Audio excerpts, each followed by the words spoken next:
Okay. Andito na pala sa linya po natin ang isa po sa ating Bombo International News Correspondent.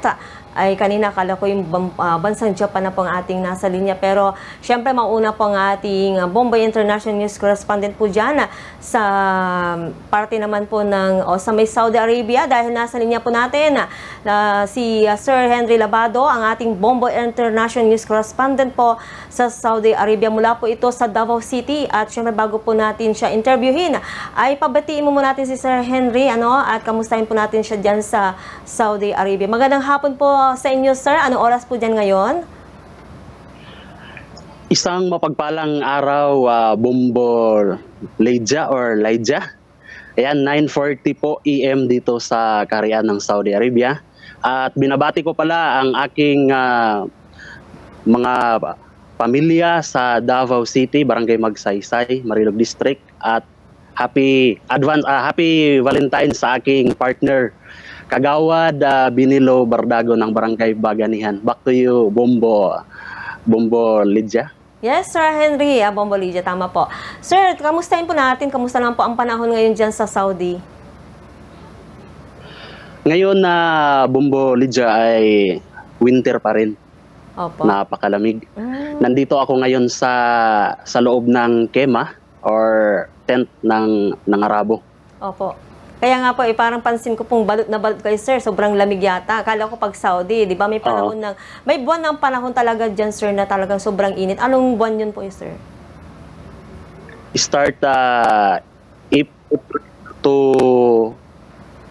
October, ma'am. Okay. Yan ang summer. Opo. Ang sabi nyo dyan, November now, March ay winter. Baliktad naman. Opo. Kabaliktaran nata dito, sir, kasi pag March dito sa Pilipinas, medyo umiinit na po yung panahon. No? Tumatagal yan hanggang minsan 1 hanggang 2 buwan, mainit po yan, tapos tag-ulan na po dito. Siyempre, sir, dahil na ang Saudi kasi dati, 'di ba? Dahil ang Saudi ay isang bansang Muslim na matatagpuan po yan sa Timog Kanlurang Asia. At dati sir, hindi pala kinikilala, hindi pala nagse-celebrate ng Valentine's Day ang Saudi. Sir.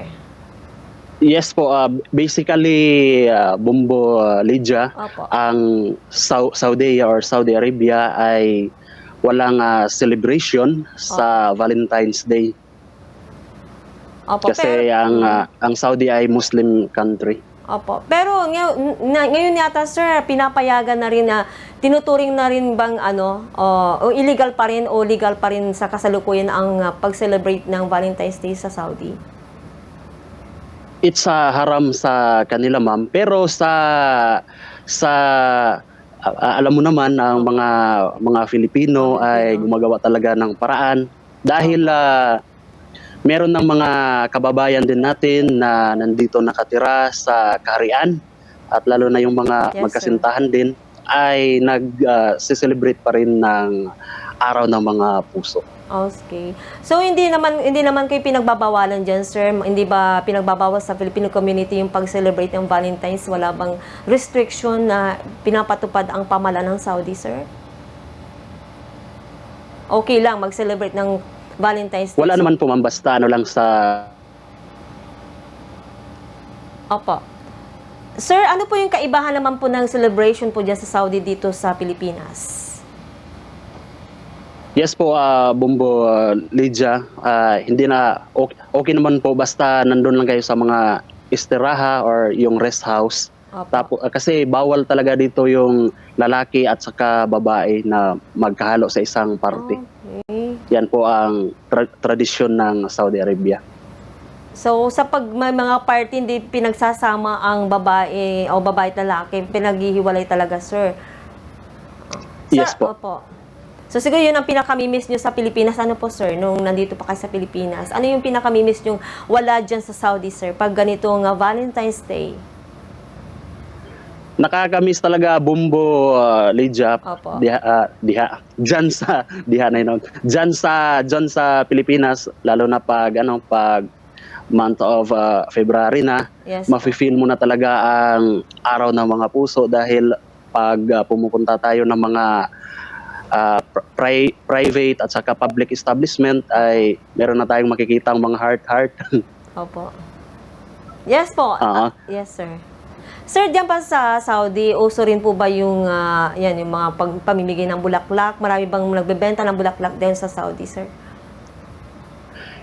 Opo, ma'am. Marami naman pong nagbebenta dito ng mga bulaklak katulad ng rosas, tapos orchids. Opo. At sa lahat ng mga kababayan din natin na nandito na nakatira, yung magkasintahan at mag-asawa, ay bumibili sila sa flower shop para ihandog sa kanilang minamahal na asawa at kasintahan. Opo. Ano yung, sabi niyo kanina banggit yung orchids, roses, ano yung pinakapatok na bulaklak po dyan na mabiling-mabili po dyan sa Saudi, sir? Ang pinakamarami dito, ma'am, is rosas talaga. Rose. Opo. Oo. Different colors. Opo. Magmamahal din po ba dyan ng bulaklak, sir, pag Valentine's Day? Mga mga makabili ka 20 rial, may 50 rial yung bouquet na. Oo. Opo. Sir, matanong ko din po, dyan sa Saudi, ano yung lugar na madalas puntahan po ng mga tao kapag ganitong Valentine's Day? Para restaurant, sa amin, mga ma'am, park? Opo. nandito ako sa Al Qasim, Opo. sa Saudi Al Qasim region. Ang lahat ng mga kababayan natin ay during Valentine's Day, pumupunta sila ng mga mall, tapos doon sa park, mga public places. Opo. At doon na nagkagadiring, then na lahat ng mga kababayan din ay nag-aambag ng pera or hindi kaya nag-aambag ng pagkain tapos pagsasaluhan na lang. Yes, sir. Yung mga Pilipino po dyan, sir, ano po yung ginagawang aktibidad ng mga yan pag sila po ang magkakasama? Sila ba yung kumakain sa restaurant o may pinupuntahan pong lugar ang mga Filipino o mga kababayan po natin dyan sa Saudi, sir? Yes, ma'am. Meron, ma'am. Ang karaniwang na pinupuntahan talaga ng mga kababayan natin dito sa Karian Opo. ay yung istiraha or rest house, Opo. yung private na rest house. Mhm. Oo. At doon doon mag-celebrate pag merong Christmas, birthday, at ngayon Valentine's Day. Yes, sir. Diyan pa sa Saudi, sir, ano yung mga patok na pagkain? Ano ba yung mga special na inihandang pagkain pagdating po ng, o pag sumasabit po ang ganitong okasyon, sir? O sa rin yung mga, di ba dito sa atin, uso yung sweet, yun na madalas siniregalo natin sa ating mahal sa buhay, mga chocolate. Diyan po ba sa Saudi, ano yung special na pagkain pong kadalasang inihahanda po pag sumasabit po ang Valentine's Day? Pag tayo mga Pinoy, ma'am, ay nagluluto talaga tayo ng menudo, adobong manok kasi maraming manok dito. Opo. Pag pagkain naman dito pag magpunta tayo sa restaurant ay yung mga biryani, tapos kabsa, yan po yung mga espesyal na pagkain ng mga Arabo. Then yung biryani ay maanghang. Mhm. Patok ngayon sa winter. Oo. Opo. Anong pangalan nun, sir? Yung maanghang na pagkain, sir? Mga Pilipino gustong-gusto nila Biryani. yan, eh. Ano Oo, po? biryani. Yung kulay dilaw na kanin. Opo. Ay, akala ko yung soup. Opo. So, sir, biryani. Opo. Okay. Diyan po sa Saudi, dahil ilang taon na po ba kayo dyan sa Saudi, sir? Pwede malaman po.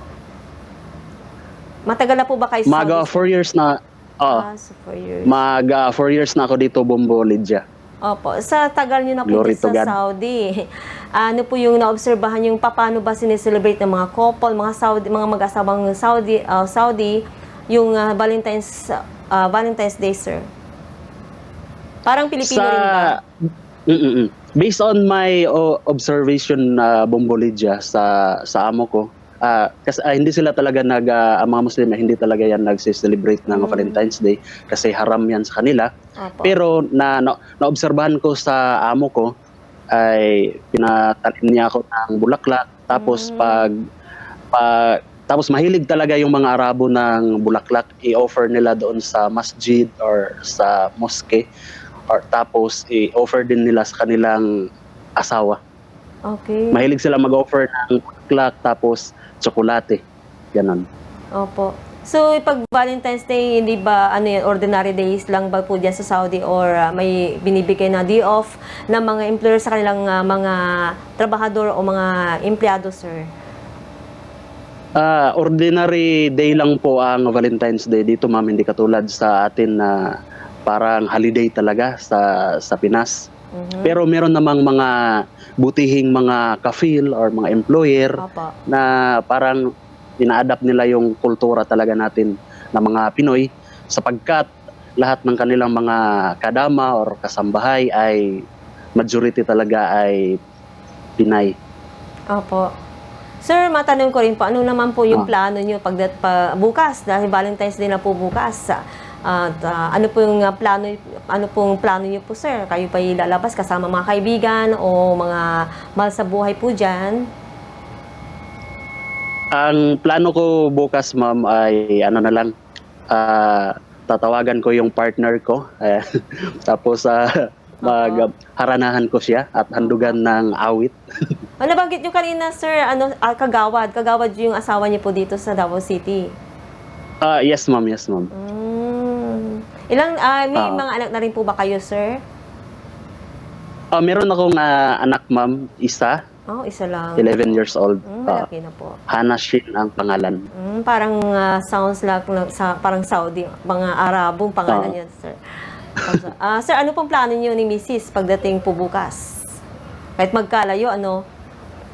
Kahit magkalayo, ma'am, ay mag-effort na lang talaga tayo. Then, meron mga makukuha ko dito na bulaklak. Kaya, ito, happy Valentine's Day. Ayan. Tapos maghanda ng pagkain, adobo, yan po ang paborito ko. I see. Kasi magkwentuhan. Meron akong kasabihan sa lahat ng ating mga kababayan din na nanonood. Di bali nang walang ka-dates sa Valentine's Day, mga kabayan, basta merong dates. Ayan, masarap yung dates. Grabe ni si sir, oh. Sir, siguro, ano ba, parang nawala tuloy ako doon, ano. Napakasaya naman ng yung plano niyo mag-asawa bukas, ano po. Sir, siguro kasi napakaganda yung mga mensahe na lang po sa ating mga kababayan, sir, bago po sunod nyo lang po yung pagbati nyo sa mga mahal niya sa buhay dyan sa Davao City. Una muna ay syempre mensahe nyo sa ating mga kababayan dito sa Pilipinas at syempre sa mga kababayan natin dyan sa Saudi. Okay. Sa minamahal kong mga Filipino dyan sa Pilipinas, Luzon, Visayas at Mindanao, ayan, happy Valentine's Day sa lahat. I know na lahat ng mga motel, hotel ngayon ay punong-puno na. Ingat lang kayo, mga kabayan. At sa lahat ng mga viewers ng Bumbo Radyo Dagupan, ayan, at sa mga followers, ayan, happy Valentine's Day po sa inyong lahat. Opo. Siyempre, kasama niyo rin po yung sa mga kababayan niyo naman, mga mahal niyo sa buhay, sir, sa Davao City. Sa lahat na mga kababayan na nandito din sa kaharian ng Saudi, yan mga kabayan, I feel you na kahit Valentine's Day ay hindi kayo makakalabas talaga, pero laban lang para sa ekonomiya. Yan, ang importante mga kabayan, kahit hindi tayo na nakapagdiwang ng Valentine's Day, keep in touch lang sa ating mga mahal sa buhay via video call. Ayan, para ma-feel din natin ang Valentine's Day. Yes, sir. Sir Henry, dahil live po tayo dito sa Bumbo Radyo Dagupan, tiyak pong yung mensahe niyo po ay makakarating po sa kinauukulan sa ating mga kababayan, syempre sa inyong mga kamag-anak po sa Davao City.